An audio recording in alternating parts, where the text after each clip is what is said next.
Can't wait. Hi, everybody. Right on the top of the hour. Here we Are we are. recording? Oh, we are now. Good. I think. We are now. It Yeah. just switched, yes, when you went All on. right. Okay, so I'm recording over Hi, here everybody. on my devices. That Van Ram guy is still at that music festival, so he's not joining us. Mike Kuipers is here. Ludger is Hi, here. Mike. And Ralph is here. Hi, Ludger. So we got a couple Listening of Europeans in with my us. old car on the way home. Okay. You got a new car and an old car? Well, he's a pilot, right? So I think he's an airline pilot, isn't he? Ludger, yeah. Yeah. I used to have So, an yeah. airport He's car. an Airbus pilot, I believe. Oh, that shows his lack of judgment right there. No, I'm just kidding. So everybody, all you guys in the chat, all three of you, we're going to do another hour or so today. And we've got a plain tale to fit in. We've got some interesting getting to know us. And we'll have one or two news stories. And there's Micah. Hi, Micah. And a little bit of feedback. But an hour goes by really fast. Really fast. It does. I thought it went by at the normal sort of speed, but perhaps I missed it. Oh, my. What a Mr. droll, Literal. what a droll comment from Nick. I thought it went by at the same speed. Yeah, that's what we've come to expect. I know. All right, I'm ready when you guys are. Okay, I'm going to be in the background, so goodbye for now. Have a good one. Bye-bye. Yes. I seem to be a little washed out, but there you go. Well, you look nice and clean. I'm not even going to ask how I look because I'm sure I'll get some snarky comments. You have your painterly look about you. Yes, very soft lighting, very nice. Okay, good. Good. I have my blinds open, but it's kind of a cloudy, overcast condition outside, so Yeah. that's good. I don't have the sun shining. Yeah, that would be a good idea. Wait. Planning ahead? Huh? You don't have to tell me because I just follow along. Well,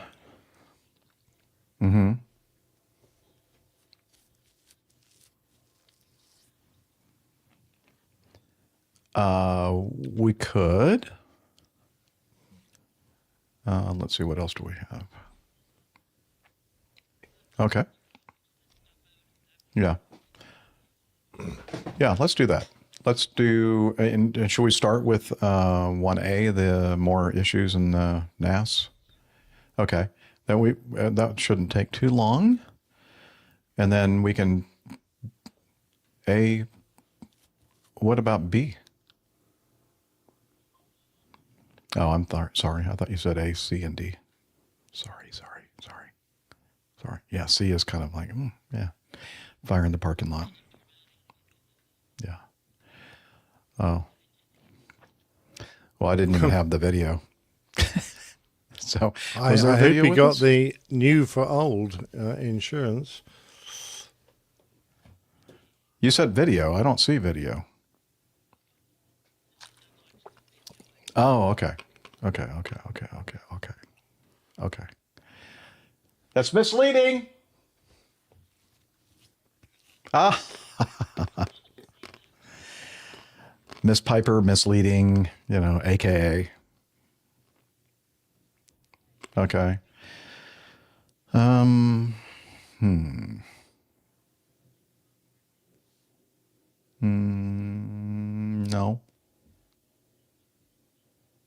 No. Don't it. What was that? Okay. I'm good. Oh, what am I going to do here? Okay, let me get to Evernote.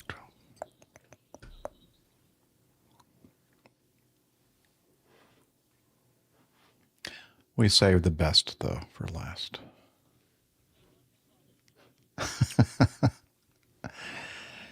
Okay. Well, welcome back. I know it wasn't that long ago that you were listening to us, but that's in real time. Actually, and that's in podcast time. In real time, it's been a couple of days, and we've lost a couple of our hosts, but Captain Nick and I and producer Liz. Yep, we kicked them out because we thought, after reviewing it and talking a little bit about it after the end of the show, we decided, yeah, they're out. They're out. Okay. So we are going to resume some coverage of news that we didn't get to on part one. And we're going to start with this one from Denver7.com, a local news outlet in Denver. Duh. And actually it's one of a couple of news items in this note that we're going to cover here. More issues in the National Airspace System. As many as 20 pilots flying into Denver International Airport on Monday afternoon were unable to speak with air traffic controllers for up to 6 minutes due to multiple radio transmitter outages. Several sources have confirmed to Denver 7 investigates. I guess that's their investigatory team at Denver 7 News. Very much like the situation that we talked about in earlier episodes regarding the outage at Newark, New Jersey. Let's see. The frequency outage occurred at the Denver Air Route Traffic Control Center, which is in Longmont, and in part ensures that aircraft have adequate spacing up in the sky as they approach their destination. It's one of 22 such centers in the country, and it serves a large region in 9 states: Arizona, Colorado, Kansas, Montana, Nebraska, New Mexico, South Dakota, my home state, Utah, and Wyoming. Multiple inside sources told Denver 7 Investigates Chief Investigator Tony Kowaleski that the outage occurred around 2 p.m., leaving between 15 and 20 aircraft unable to communicate with air traffic control during a critical time. A controller eventually was able to contact one pilot on what's called a guard line. Now we just call it guard, or a guard frequency. Guard, meow, ruff, ruff, which is typically used when a pilot is in distress or when pilots are very bored and they make these terrible animal sounds. Yes, and it's very irritating. If I could get hold of half of those blokes, I'd wring their damn necks. They'd all be dead. Yeah, they'd all be like dead chickens. Exactly. This guard frequency is typically used when a pilot's in distress. Everybody that listens to the show already knows that. And the pilot, not in distress. Not that dress, distress. Yes. And that pilot was able to contact the other aircraft to tell them to change frequencies. Yeah, that's kind of what we do. That's normal. One inside source said that 4 frequencies from the 2 main towers at the Longmont Center were already out of service. 2 main towers? Again, I think maybe they mean antennas. Air traffic controllers were communicating with pilots on a backup 5th frequency, which went out. It's always good to have a backup 5th. I was going to say, that's a bit dodgy, isn't it? I mean, they got 4 frequencies out and they're hanging on to one final frequency, and then, funny old thing, it goes as well. Poor. Yeah. Not impressed. Not impressed. Yep. Okay. So is there really anything else to say here? It's just a part of the ongoing issues with, the infrastructure here, and just again shows that we really need to do something about it. Well, I thought Duffy's comment at the end was quite telling. We should be using fiber, but it's copper. We use radar from the 1970s. Some of them are from the 80s, but most are from the 70s. So this technology is 50 years old. Actually, the 70s seem quite recent to me, but don't let that worry you. Yeah. This technology, just like me, is more than 50 years old. That our controllers use to scan the skies and keep the airplanes separate. But he's making a good point. You can't just rely on this to hang on forever eventually, and you should be doing it in stages so it doesn't cost you a bomb when you suddenly realize that you've got to replace everything. And as we mentioned before, they've been allocated money over the years, but you know how that is, well, at least here in the U.S. with the way we spend money that's allocated by Congress. A lot of It times gets diverted, does it? Yeah, it does. Oh, okay. Yeah, it doesn't get spent where it needs to be. Wow. Are they? Let's see. FAA restricts Newark airport flights to 56 an hour. Well, it's From not going New to York fix Times. the technology, but I suppose it makes it a little safer. I guess it's kind of a solution, a stopgap solution, So until when they these do. 56 airplanes in an hour all crash, how many then die? I wonder. I don't think that that's going to happen, Nick, but Probably not. Probably not. yeah. But at least they're doing something for the time being, and hopefully that will help with things. Of course, remember at Newark Airport, Newark Liberty International, they have one of their main runways out of service being renovated. So that is definitely not helping the situation. Does it? Okay, well, hopefully it will, and then they maybe can bump that number up from the 56 that they've decided might be the best rate. Let's keep our eyes and ears open on developments or lack of. And All on right. the guard line, in case someone needs to call us. Please monitor guard. All right. Let's see. Now, yep. We have somebody new in the chat room. Helen. Why? Is Helen there a Hibbins. queue to get in the chat room? There must be. Hi, Helen. Welcome. Excellent. Oh, she's still, hi, Helen. She's still listening. Wow. Yay. That deserves, a round of job. applause from the crowd. Yeah. Welcome. I hope now everybody that's in the chat room, with a couple of exceptions, most are pretty nice people. And so I'm sure they'll treat you just fine. And Helen, they wish they had Windows 95. That's for sure. Yeah. Okay. Let's go to B. All right. So this happened. Let's see. When did we record? We recorded on Wednesday. Okay. So since recording, this accident occurred. A Cessna citation, S550 citation S/2, November 666DS. I should play some kind of a sound effect, and put my little Grim Reaper. Oh yeah, we should have. You're right, Liz. We should have held it until the episode 666. Anyway, we shouldn't be too glib or flippant here, because this was a tragedy. A Cessna S550, while I was on approach to runway 28 right, they crashed. They were on approach to 28 right at Montgomery Gibbs Executive Airport in San Diego.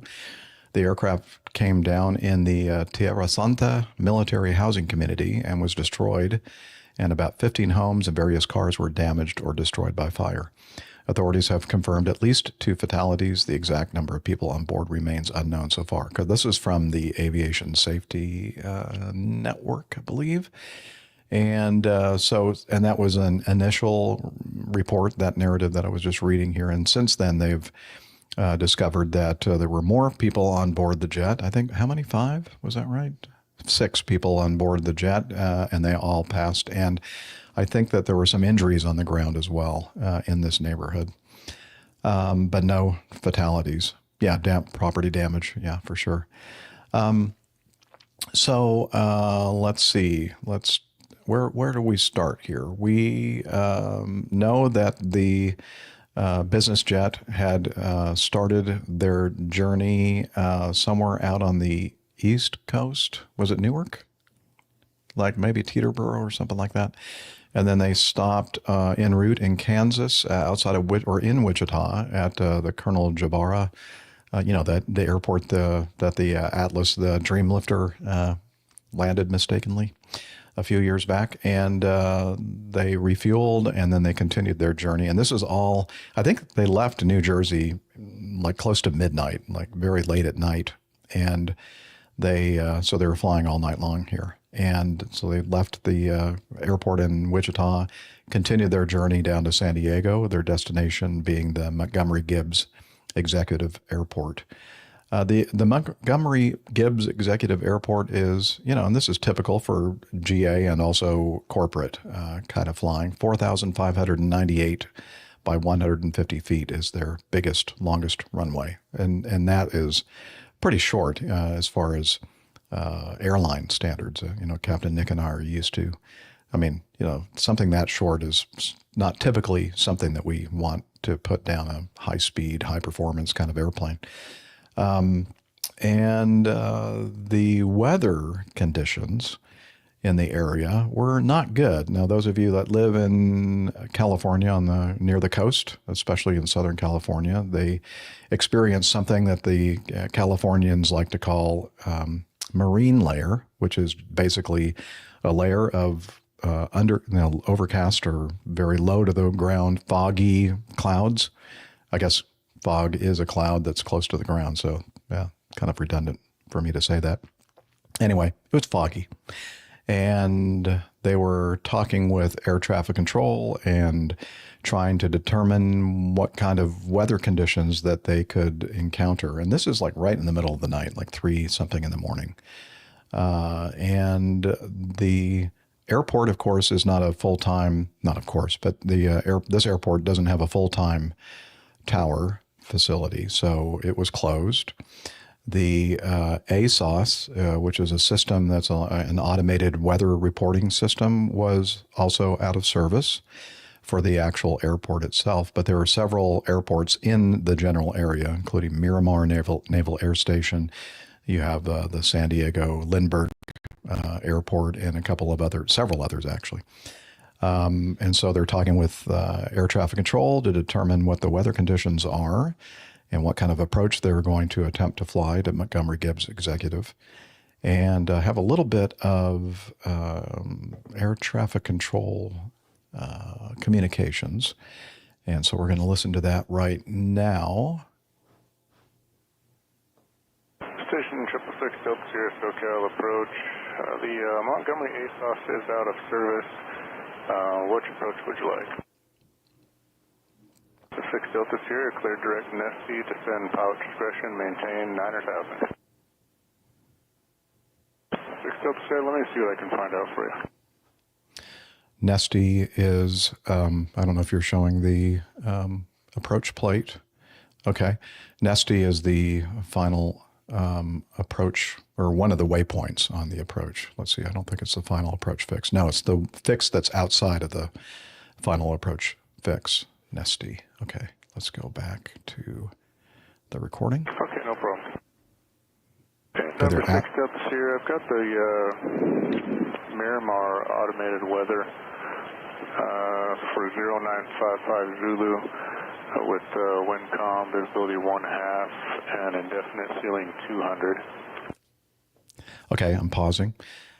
That's very, that's right at minimums, or actually in this case below minimums. Of course, this is for Miramar, but it's only a couple of miles from the airport that they're shooting the approach to. So it should be very, very similar weather conditions at Montgomery Gibbs. Let's continue. 6 Delta Sierra, Roger, descend and maintain 5,500. Let me take a look. Okay, I think they asked, if there was some other weather in the general vicinity that they could, help with their decision making. 6 Delta Sierra, affirmative, a little bit better, but not much. Just showing, standby. Okay, they're showing 1031 Zulu weather, wind calm, visibility 2 1/2, mist, ceiling 300, broken, curtain 300 overcast. 6 Delta Sierra, roger. 6 Delta Sierra, you can make descent okay for there, or you want me to turn you out to the south a little bit? Okay, and what that meant to me, that particular bit of information from the controller, his concern that they may be a little bit higher than what he's used to seeing for people executing this particular approach. And so that may also possibly mean that the as far as being stabilized and maybe being a little bit hot on the speeds, and energy might be a factor here. 6 Delta Sierra SoCal, you can make descent okay from there. You want me to turn you out to the south? 6 Delta Sierra, Roger, 5 miles from Nesty, cross out or above 3800, clear down Amber and way 2 right approach. November 6 Delta Sierra, report your FR cancellation after landing via the phone. Do you have the number? 6 Delta Sierra, Roger that, and frequency change approved. Okay, the next thing you're going to hear are some clicks on the microphone, and that's to turn on the pilot-controlled landing. Again, the tower is closed, so pilots are responsible for turning on the pilot-controlled lighting system. Welcome, traffic citation 666 Delta Sierra, 3 miles final 28. Okay, 7 clicks. He makes his required call on the when the tower's closed. The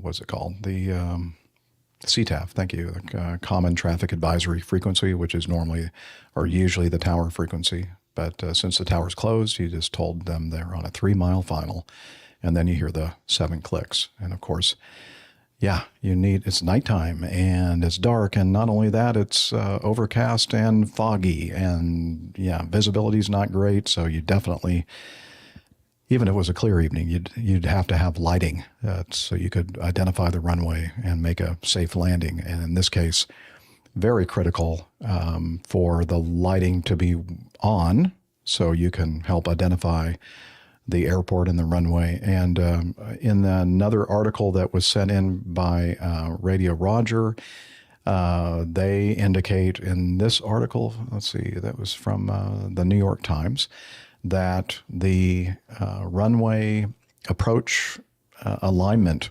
lights or lighting, part of the approach lighting system, were NOTAMed out of service. So the lights that help you, that extend from the end of the runway toward where you are coming in, from which you're coming in, help you align with the runway. This is a very short runway, as I mentioned, only less than 5,000 feet long. You need all the help you can get to make sure that you're aligned properly with the runway. Well, those lights were out of service. And I also mentioned to Captain Nick before we started recording today that the actual approach lighting system that they have installed there are medium intensity approach lights, not high intensity. So that might also be a factor here. Foggy conditions, hard to see. You want really bright lighting, at least to help you identify the airport and the runway. And then as you get closer, if you think about it, you can always do some more clicks and lower the intensity so you're not blinded by the light. So on the approach, if you'll put the approach plate back up, you will see, and the one that I have the little red arrow on would be the one that I would prefer you display.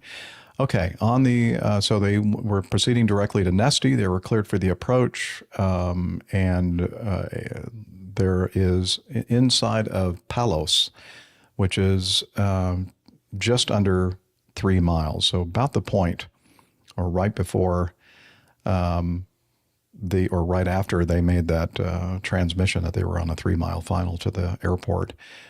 So just inside that, between them and the runway itself, there is an indicator on the approach plate of an obstacle at 554 feet, which are some high intensity, I don't know if you call it high intensity, high tension electrical wiring towers with the associated wiring.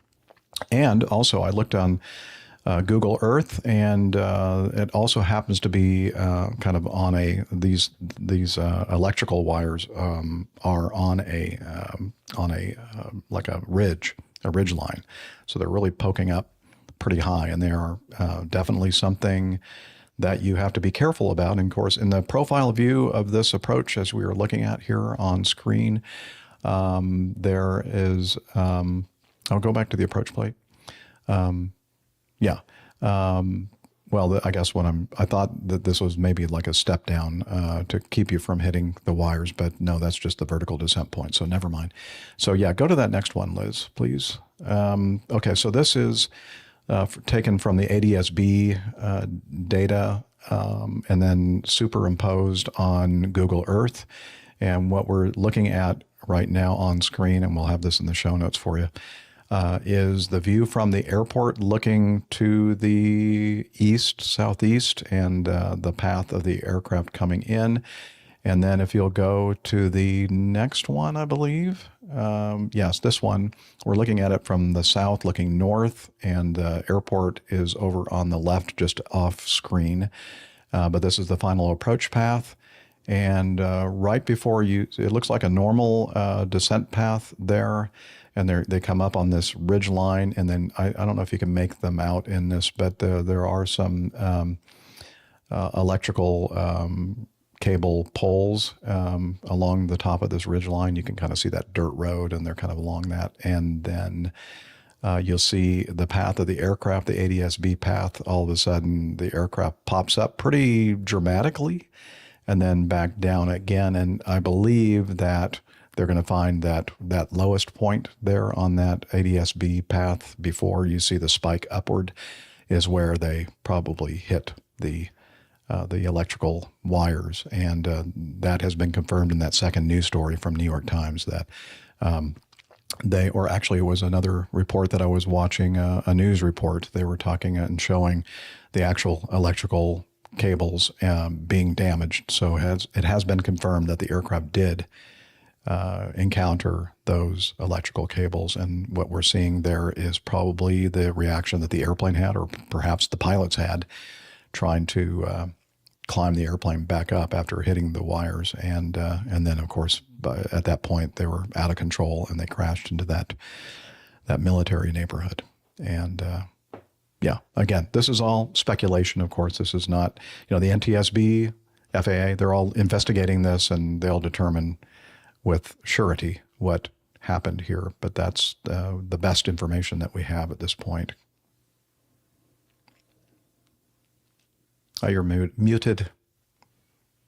Sorry, guys. I am wondering what they had in the way of glide path assistance for this approach, because, it looks to me like if they continued their angle of descent, they would have hit the ground. If they hadn't hit the wires, they'd have hit the ground some distance before the airport. So it looks to me like they'd set up too steep an approach, or certainly they were descending too fast for the distance they still had to travel to get to the runway. So I have to say, what were they using to navigate? There's an LPV approach which has a minimum of 673 feet, but if they didn't have sort of glide path assistance, they should have had a break-off height of either 750 or 840 feet, and all of them, they're high considering the weather conditions. I don't think they would have had sight of the runway at those altitudes, and the visibility required was 3/4 of a mile. Now we know in the adjacent airfields the visibility was half a mile, which is well below that required, in addition to the fact that they're making an approach into a runway which doesn't have great lighting. They're missing a significant portion of the approach lighting, which would normally help them acquire the threshold. And even then, the runway lighting is only medium intensity, which is not what you need when you've got these kind of foggy conditions. You need something bright that penetrates the mist and fog that's around. So I'm not sure why they were coming down so fast, and I'm going to hazard a guess in that they were probably concentrating outside the cockpit, perhaps more than they should have been, because they were trying really hard to gain a visual on the airport environment so they could complete a landing instead of concentrating on the angle of their approach. I'm just throwing that out there. Yeah, I agree. As Captain Nick says, we're not sure. This approach does allow for the precision path all the way down the LPV. Not all aircraft are certified to fly all the way down to those minimums there, but we're just making the assumption that this aircraft was equipped to do that. And I agree with you. I mean, when you're getting closer and closer to the ground and you're getting closer and closer to that runway, you're thinking, okay, where is it? You're focused so much outside of the jet, and sometimes your instrument scan is lacking. And that's like the worst place for it to be lacking. Yeah. Yeah. Truly a tragedy. Absolutely. The crash had tragic consequences because not only did it kill everyone on board, but there was an enormous amount of damage and fire done on the ground in that housing estate. And that makes this a double tragedy, really. Yeah. And speaking of the people on board, included in this this article that Radio Roger sent, there were 2 rock music veterans who were excited to fly together from New Jersey to San Diego. One was Daniel Williams, a former drummer for the metalcore band The Devil Wears Prada. The other was Dave Shapiro, a music agent who worked with Sum 41, never heard of that, Hanson, I've heard of that one, Jefferson Starship, yes, and other artists, and was also a pilot who ran his own aviation business. In an Instagram story posted on Wednesday night, Mr. Williams shared a photo of their plane, a Cessna Citation, on the tarmac, and 2 more photos of himself in the co-pilot seat. And the caption was, "Here we go."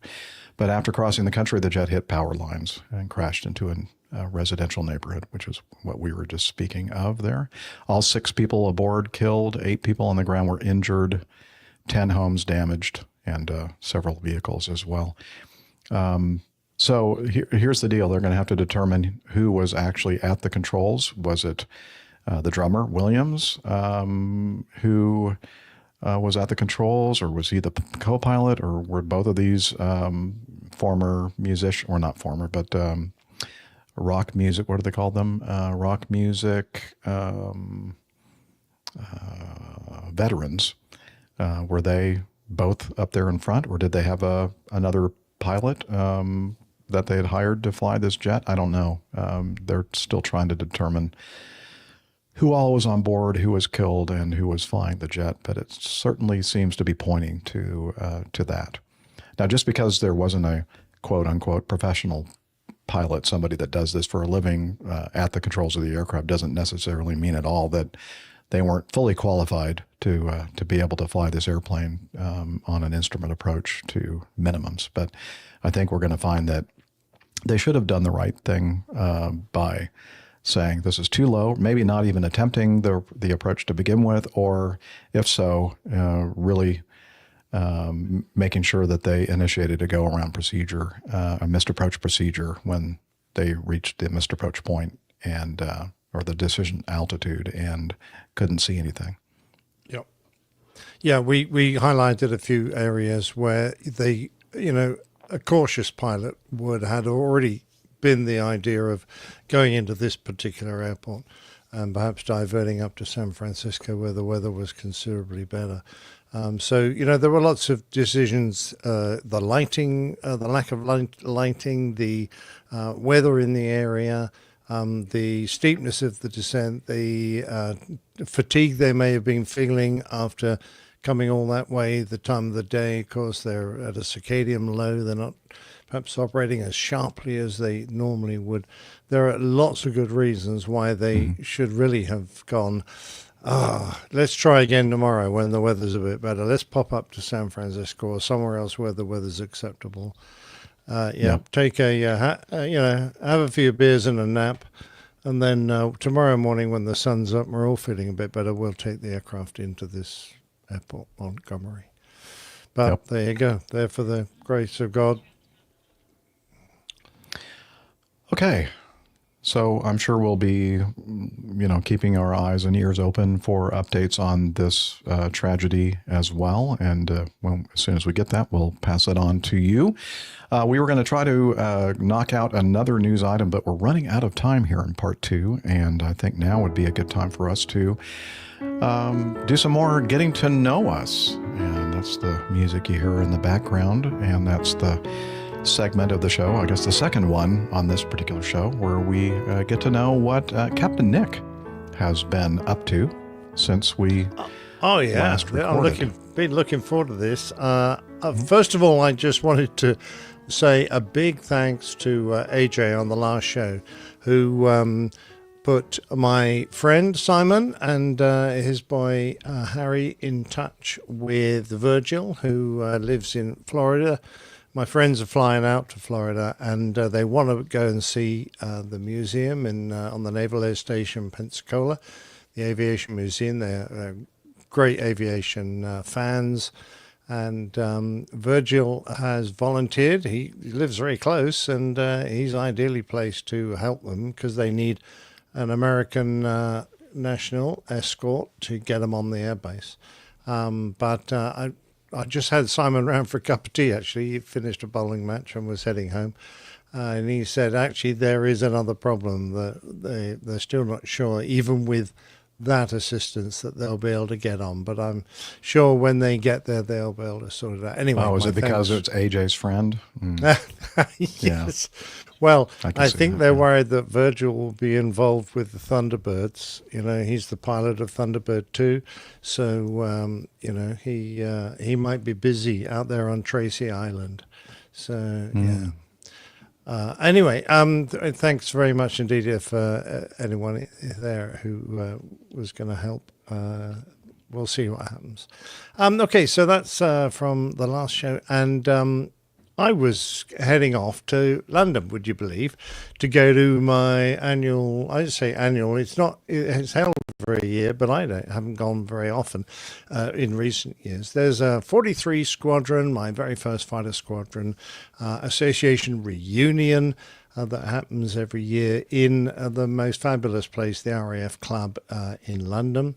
And I had planned to go, and then when RH found out, RH from that dreadful podcast. Not familiar at all. Peter Tarantelli dobbed me in. He set me up for a fall and said to RH, hey, did you know Captain Nick's going to be in London? Are you going to be in London? Because RH is now on a commercial airline, and he regularly comes to the big smoke of our capital city. And RH got in touch with me and put me on the spot, so I felt obliged to meet him. Oh, Lord. Anyway, I met RH at our usual drinking establishment that we tend to go to prior to the dinner. So we usually, preload with a few beers, and we were sitting there quietly. RH actually got there before me, and he had already bought me a beer when I walked in, so I felt obliged to sit with him and have a chat. So there now follows a party political broadcast on behalf of the Opposing Bases Party, and you can listen and enjoy. In a pub in London. Would you believe this, Jeff? And, I was going to be here anyway. It's called Ye Grapes, which actually, if you look back into Old English, ye actually means the, and it's pronounced the same, so it's the Grapes. And it's in Shepherd Market, not far from the RAF Club. And I wandered in to meet a few of the old 43 Squadron guys who tend to come here for a beer before our reunion.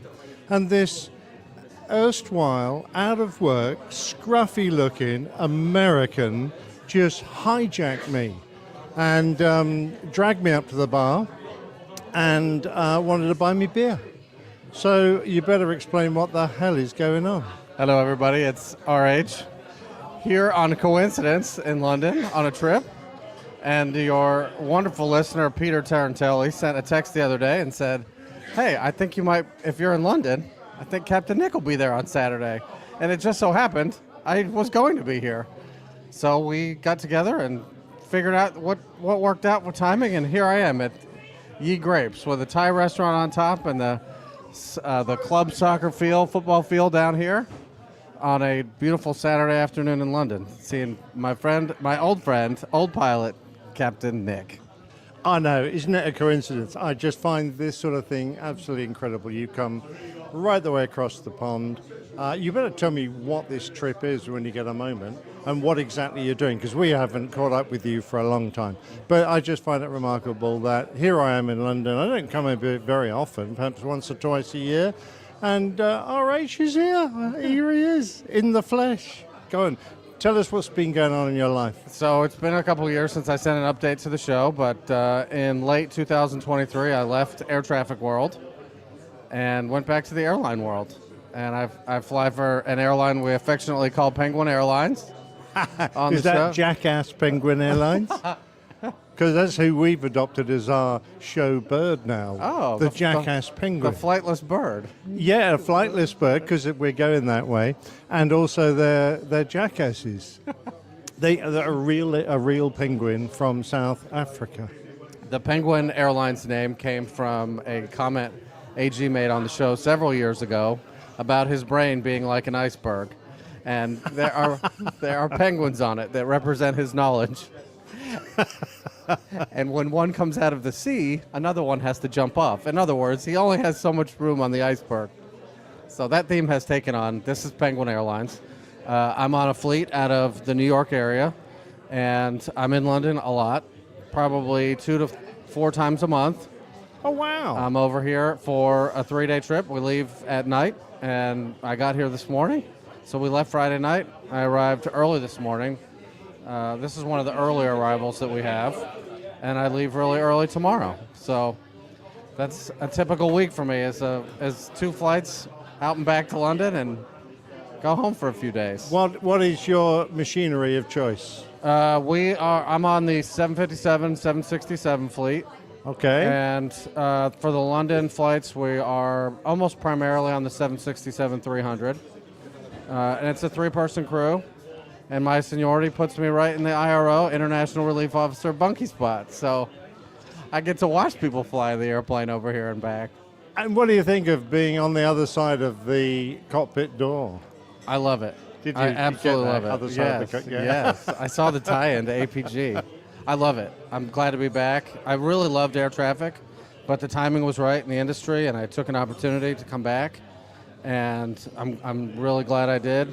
So I'm almost 2 years into my Penguin Airlines career and having a blast, going all over Europe and the domestic stuff we do on the 757. So I do get to touch that every once in a while. Hawaii, South America, France, Germany, Italy, Portugal, Scotland, and here in London a lot. That's good route structure. That's really right. That's cherry picking some nice places. As they say at Penguin, we have the best flying in the system on this fleet out of New York. We get some great city pairs. So except of course when you have to deal with the air traffic controllers. Of course. What's it like being on the receiving end? I have to turn off my air traffic brain because it's a little bit frustrating. It's so weird how in the United States, and I appreciate a lot more of your comments that you sent to the show, the air traffic in the United States is vastly different than Europe, incredibly different from London. London is a whole different world of air traffic. And you have to explain that difference. Well, are they ultra polite here? They are, actually. They are very nice. Very professional, I would say, always, compared to mostly in the U.S. A lot less snark, a lot less attitude. Very consistent in the phraseology in London. Very organized. The procedures are a little bit odd at first, but once you get used to them, they're really managing their traffic a little bit better on the ground in terms of setting you up. Once you are airborne, the conflict is pretty much resolved at that point. Oh, I'm going to have to get Adam and get him to listen to this because he'll be getting all big-headed and you know what they're like. There are some things that they do over here that are a little bit funny. Please. They won't clear multiple airplanes to land, which you and I have spoken about, but they'll have you, as the pilot, determine when it's safe to go out on the runway before or after an arrival, behind, the phraseology behind, behind the airplane on a 2-mile final, runway 27 right, line up and wait behind. Like, wait, what? You can't clear 2 airplanes to land, but you're going to leave it up to me when I go out here. So I find that a little bit strange, but once you get used to that, it makes you look out of the window occasionally. It does. At the airplanes on finals, which and now it's weird. Did you know that airplanes actually have windows? We can see outside. And life going across the pond. What's that like? Really nice. I think it's the flights go by fast. Coming over here, it actually takes less time to get here than it does to get to LA. So the flights coming over are really quick. With 3 of us, we divvy up the breaks, so it goes by. You get a nice little break. And going back's a little bit longer, but I think London's the perfect mix. It's a perfect length of a flight. It's not too long. It's not too short. It's efficient for your schedule. I love it. Sounds absolutely fantastic. I'm just checking to see if that was no, it wasn't. I thought that might be one of my old mates, Timmy. Right.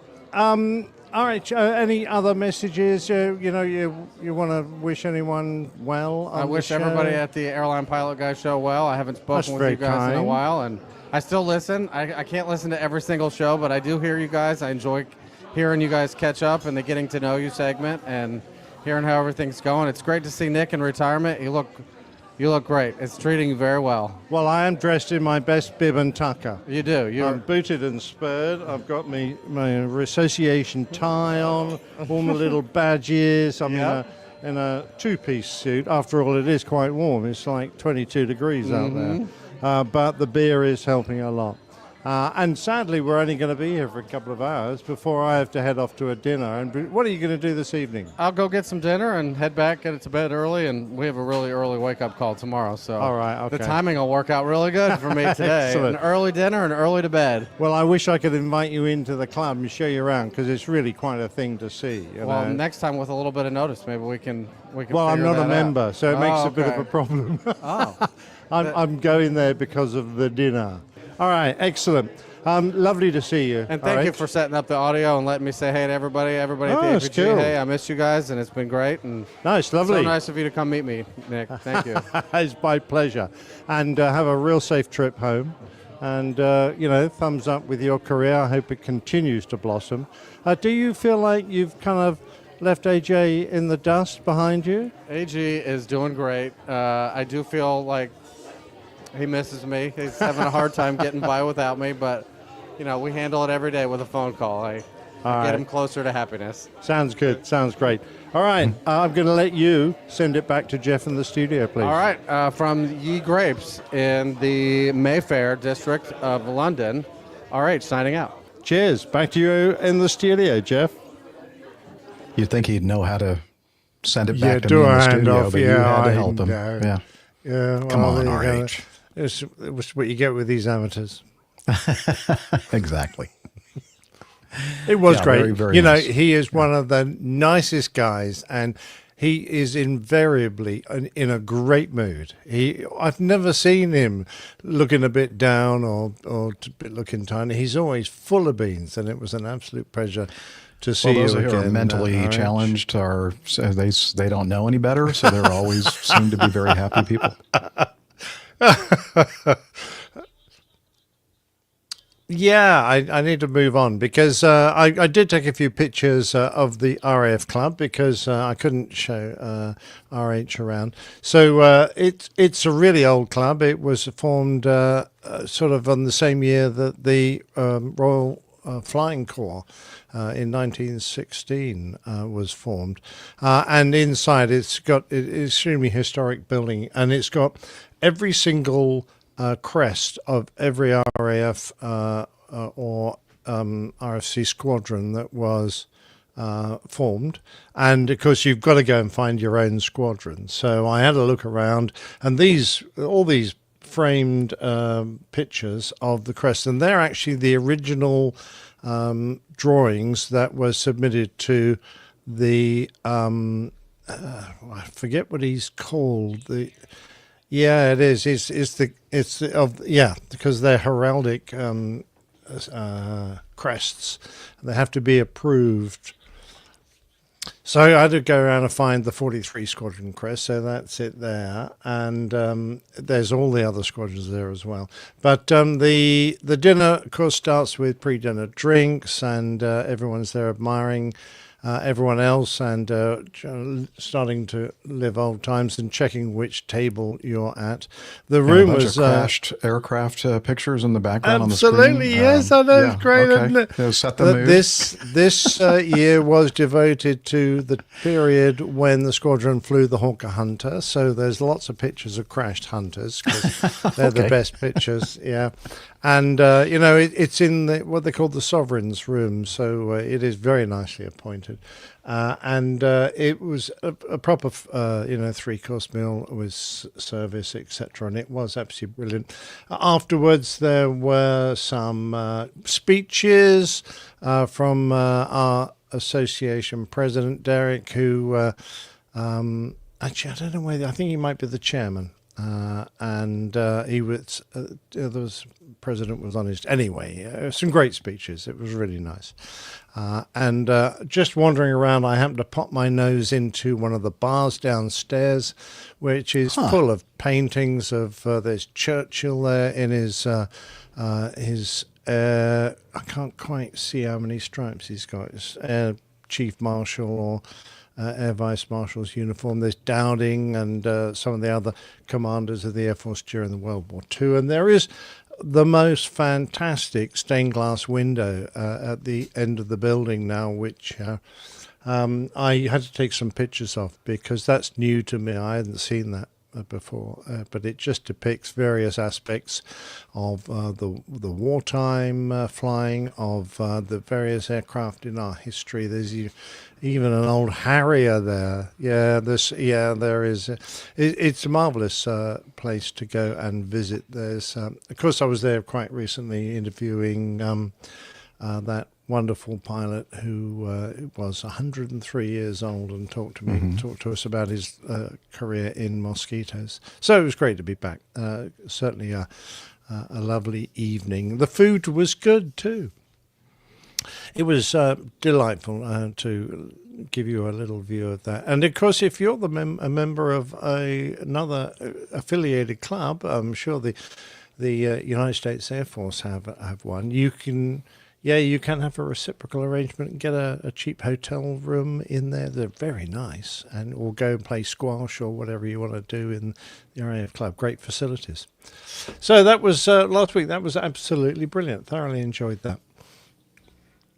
Yeah, cover art quickly. We had some great suggestions. I'm not going to go into them all, but there were Burning Dingle Dangles, 2 Captain Trouble Upset Aircraft, Viking captains. But we had, of course, an incident with a young child being fed wine and some afterburner issues or questions. So I had to combine those, and it seemed appropriate to come up with a good pilot, stay young for it. So that baby, I'm not quite sure whether it's he or a she, is holding a bottle of grape juice, which is effectively what wine is, with a petite on top. I thought that was quite good. And the bottle's called Afterburner. And then there, of course, is an airplane with an afterburner, a toy airplane. And, you do see the little fluffy jackass penguin being squashed there. So that didn't appear on the actual show one because I put it in the wrong place and Jeff didn't spot it. So that's my fault. Sorry about that, Jeff. No problem.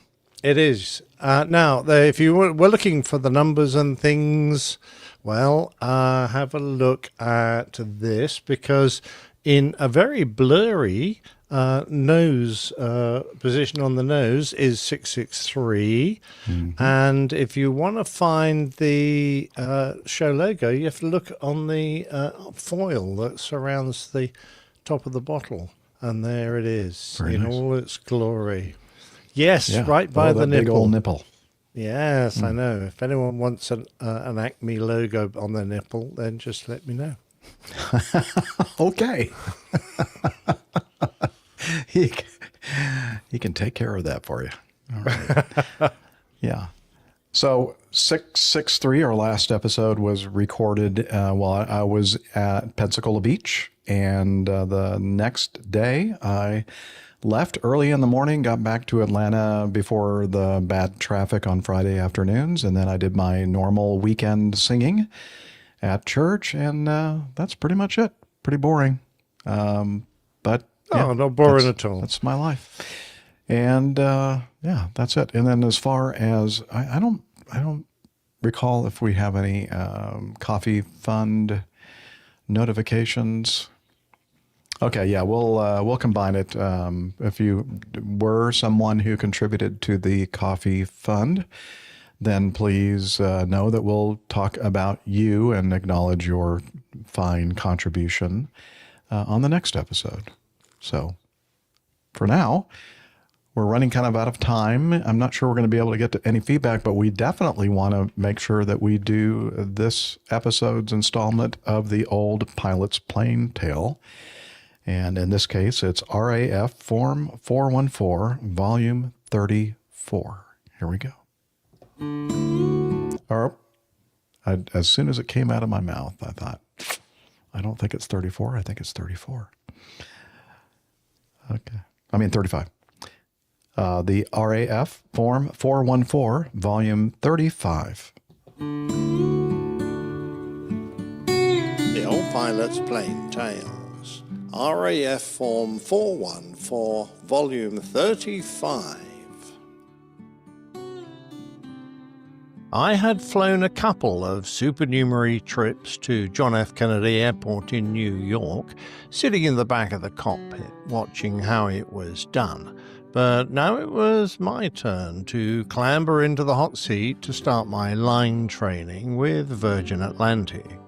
I was also flying with the chief pilot, so absolutely no pressure. There was something of an advantage flying an aircraft so new to the industry and completely new to us. Unlike the other fleet in our company, the 747 chaps, whose aircraft had been around since dinosaurs roamed the jungles of Pangaea, our trainers didn't know the aircraft like the backs of their hands. The Boeing boys knew every nut and bolt, every cast iron rivet, and even where all the depleted uranium was. Yes, I kid you not, the early 747s used chunks of depleted uranium as mass balance weights for the outboard elevators, upper rudders, and to counter the weight of the captain's wallet.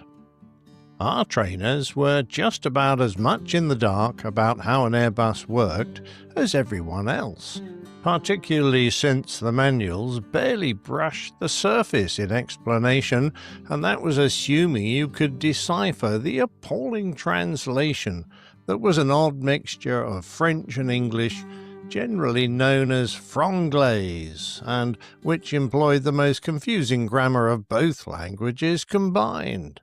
Ambiguity had nothing on those early Airbus publications. A classic example resulted in an A340 unexpectedly slowing down to a crawl halfway across the Atlantic. You probably know that the transatlantic track system was not under radar control. It was flown entirely on a procedural basis. This meant that separation between aircraft relied on everyone sticking rigidly to the route, altitude and speed that they had been allocated, reducing their crossing speed from Mach 0.82 down to the slowest safe clean speed, referred to as green dot since it was indicated on the ASI strip by a small green circle, was therefore a major inconvenience. I might mention that many of the 100-plus computers that ran the 340, controlling everything from the flight controls to the toilet flushing buttons, used tried and tested processors. Nothing fancy for the conservative Airbus engineers. They wanted stuff that was, above everything else, reliable. So they used Intel 286s and 386s, and the step to Pentiums was still some way in the future. Normally this had no bearing on how the aircraft operated at all. After all, who cared if the toilet took 3 milliseconds to start sucking away the digested results of your 3-course meal, or 4? One device in which the lag did become apparent, however, were the MCDUs, our multi-purpose control and display units, which we used to interact with the FMGC, the Flight Management Guidance Computer, which did what it said on the tin. It guided the aircraft along the chosen route, which we'd laboriously typed in at the start of the flight. The problem with slow processors only became apparent if one needed to flick through multiple pages to get to where you wanted to go, because a first officer's energetic mashing of a function button could be done just a trifle faster than those early computers could register the key press, activate the selected operation, and change the page to display the new information. However, the computer's memory could store up to 36 key presses. I might also add that the rows of multifunction keys that sat on either side of the screen were called multifunction for a good reason. As the screens changed, their function often changed as well, as was indicated by the menu cues that appeared beside each button. On this day, the aforementioned first officer mashed his chosen key a bunch of times to get where he was going, and then waited for the flickering screens to catch up. He was dismayed to note that when the display arrived at his chosen page, it didn't stop there. The MCDU had remembered all those extra button pushes and continued on to the descent page. Once more, the button he had been mashing now showed that it was in charge of activating the approach phase of flight. The unstoppable torrent of button pushes continued as the approach phase was magically activated, but there was one more step required, the amber confirm button. In horror, he watched the confirm button press itself, which metamorphized the aircraft from cruise phase to the approach phase, whereupon the engines came to idle as the speed automatically slowed in preparation for flap deployment. To be fair, not much else had changed, and the manual selection of their previous cruise speed returned the 340 to its correct velocity. But how to get the FMGC back into the cruise phase? There followed several hours of panicked flicking of the FCOM pages, but not having ever anticipated this kind of finger trouble, they were of no use. An HF phone patch to the company engineers also proved fruitless, and they continued to destination ignorant of a cure. We all found out courtesy of a memo which flew around the fleet, advising the button-pushing maniacs amongst us to resist the urge to press before the menu had changed, and to inform us all that simply re-entering the cruise altitude into the MCDU would cure the problem. In the same vein, every new Airbus we possessed had a large company notebook on the flight deck, into which everyone scribbled interesting facts that they'd discovered about the aircraft, little gems of information, tricks to get around problems, useful circuit breakers to cure issues, and suggestions on how to make our operation better. Every now and then the trainers would copy out good suggestions in their best handwriting, and they would eventually appear in the company training manuals. Along with the chief pilot, I was being babysat by a proper first officer who sat shotgun behind me, watching my every move. Since the captain was the pilot flying, he couldn't keep track of everything I was doing, so the shotgun's job was to pick up and correct any errors that the skipper missed.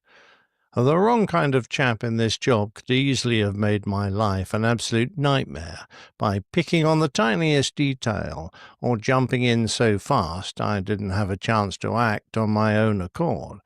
I was lucky, and the lovely, calm Steve Ford was my rostered mentor for this trip. Rather than making a show of my myriad of mistakes, more often than not he just leant over to my right side and whispered quietly his prompts. As I was soon to realize, Steve was also an ideal role model, with his quiet efficiency and attention to detail. So by following his lead, I was able to pick up a bunch of good habits that stood me in good stead for the next few years. One thing that I didn't feel was under pressure to perform. I was completely new to the civil world, and most of the Virgin trainers understood that. Whilst a capable enough pilot, I lacked many of the basic skills that an airline pilot understood. A classic were the run-of-the-mill radio calls that were second nature to anyone in the industry, but I hadn't given a proper position report for, well, like forever, so they didn't really trip off the tongue. In my military world, we didn't use ATIS, the Automatic Terminal Information Service, a continuous broadcast of recorded information sent out by an airfield, typically including weather conditions, runway news, and other important and often unimportant details like numerous cranes in the vicinity. In the RAF, if I wanted to know that stuff, I asked my controller, and it was their job to keep me informed of any changes. After all, fighter pilots were the centre of the universe, with egos the size of their red-hot reheats. Now, however, I was a lowly first officer, and one both under training and under probation to boot. However, they also knew that most ex-military pilots were pretty good at picking stuff up and usually didn't need to be told things twice. What's more, Dingaling, as we called the chief pilot when we thought he couldn't hear us, was a good trainer. He was patient and relaxed, and a damn good pilot as well. As our flight progressed, I struggled a bit through the transatlantic clearance procedure, cell-call checks and such, but I was aided by the easygoing and gentle Irish lilt of the Shamwick controller, who probably guessed I wasn't his usual fare of competent pilots who would rattle off the clearance in one breath. Once established on our track, I got out the Atlantic crossing map, plotted our course, and 10 minutes after the entry point I took our position data from the on-side inertial reference system page, the number 1 system, since the captain's autopilot was the one engaged, and plotted it on the map. The cross neatly overlaid the track I'd drawn. I'd hardly had time to draw breath before we passed 20 west, and I popped my headphones on to give my position report to Shamwick. There was a queue of aircraft also trying to get in touch, but the controller eventually heard my call and replied. Before I retired, this kind of position reporting would be handled automatically by Datalink, but back in the 90s it was still done the old way, bellowing over the HF radio and fighting to be heard over the dozens of aircraft also shouting. In between my housekeeping tasks, Dingaling got out a sheet of subjects that he was supposed to discuss as part of the learning process, the sort of things essential to the conduct of a line flight. We talked about the load sheet, filled out by our traffic officer but checked and confirmed by the captain. It was a convoluted mess of numbers and graphs that covered a big sheet of paper and was pretty much double Dutch to me. I'd done the RAF Truckies Weight and Measures course and scraped through the CAA exam, barely hitting the minimum pass mark, but in all my years of flying fighters it was something that I'd never needed to worry about. In my new occupation, I was not only required to understand how to check it for gross errors, but should we divert, I had to be able to do one myself from scratch. Now, many of you, bored up cutting your teeth on this task, will be scoffing at my ignorance, but having to do it for real filled me with dread. Errors could lead to the horrible situation of trying to fly the aircraft outside its center of gravity envelope, overweight, underweight, or incorrectly trimmed, all potentially disastrous situations. And this wasn't a theoretical issue. My father had kept me spellbound, telling me about a VC-10 in his company, then British Caledonian Airways, that needed to be ferried from Heathrow to Gatwick, only 20 or 30 miles down the road. As he told it, the aircraft attempted to land with a centre of gravity very close to the aft limit. This contributed to an extremely heavy landing and several bounces, which damaged the aircraft so severely it was written off. For 25 years I carried a wonderful Noddy's Guide to Load Sheets, produced by our ground training instructors, in case I should be put in this situation. But the few times I had to tackle the task, it was only for a simple change, like offloading a sick passenger, or a quick splash and dash to refuel and carry on to destination, which was a much simpler task. By the way, for those brought up without Noddy, he was the character in a series of children's books by Enid Blyton, who was naive and a bit innocent, so needed things to be explained simply. As the ocean slipped by below, the center console became covered in open manuals, and I filled several pages of notes in scribbled prompts to read up on the stuff I was obviously ignorant about. It was all fairly simple, but there seemed to be an awful lot of it, and I began to worry if I would ever assimilate all that was needed. Our meals came and went when Ding-a-ling quietly handed an empty half-pint bottle to the cabin crew and asked if I had mine. Apparently, with so much good-quality liquor on board, it was common for the pilots to get their whiskey flasks topped up every flight. Not something I felt confident doing then or in the future, and to be fair, as the company expanded, that sort of thing just fell out of fashion. My captain brought us around the Canarsie approach with the practiced hand of someone who'd done it many times before, and as we settled under the tarmac of 13 left, my shotgun helped me out with the tricky radio switching between tower, ground, and ramp that we had to accomplish in short order since we didn't have a long taxi in. Having parked up, we gathered our stuff and waited for 250 passengers to exit through the two right door and into the international terminal. It was strange to be isolated in our little section of the aircraft. Sometimes it felt that the flight deck was all that existed of our machine, forgetting the enormous length of aluminium tube that stretched out behind us. I was also pondering our return sector, as assuming the weather didn't preclude my having a go, the next flight would be my first landing with an aircraft full of passengers. I was anticipating it with nervous delight, but had they known, I very much doubt our fare-paying passengers would have anticipated the event with quite as much pleasure.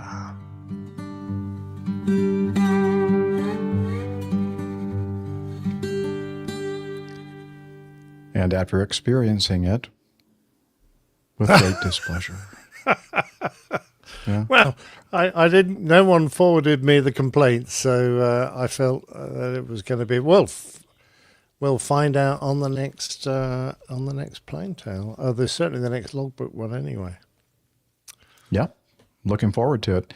And Liz, producer Liz, made a nice comment there regarding after landing on the Canarsie 13 left approach. That was the beginning of your incredible relationship, love affair with JFK ATC. Yes.